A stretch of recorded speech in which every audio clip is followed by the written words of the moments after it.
বিসমিল্লাহির রহমানির রহিম। প্রিয় দেশবাসী, আসসালামু আলাইকুম। শুরুতেই মহান আল্লাহর দরবারে শুকরিয়া আদায় করছি। হাজারো শহীদের প্রাণের বিনিময়ে আমরা দেশ এবং জনগণের স্বাধীনতা, সার্বভৌমত্ব রক্ষা করতে পেরেছি।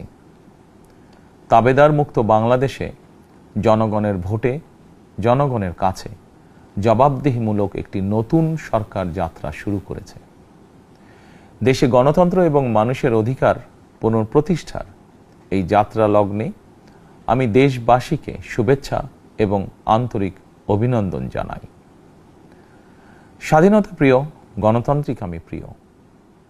জনগণের কারণেই দেশে আবার মানুষের অধিকার, সম্মান এবং মর্যাদা পুনঃপ্রতিষ্ঠার সুযোগ সৃষ্টি হয়েছে। আমি দেশবাসীর উদ্দেশ্যে একটি বার্তা দিয়ে বলতে চাই, মুসলমান, হিন্দু, বৌদ্ধ, খ্রিস্টান তথা দল, মত, ধর্ম, বর্ণ নির্বিশেষে পাহাড়ে কিংবা সমতলে বসবাসকারী এই দেশ আমাদের সবার। প্রতিটি নাগরিকের জন্যই এই দেশকে আমরা একটি নিরাপদ ভূমিতে পরিণত করতে চাই। একটি স্বনির্ভর, নিরাপদ, মানবিক, গণতান্ত্রিক বাংলাদেশ প্রতিষ্ঠায় বিএনপি সরকারের লক্ষ্য।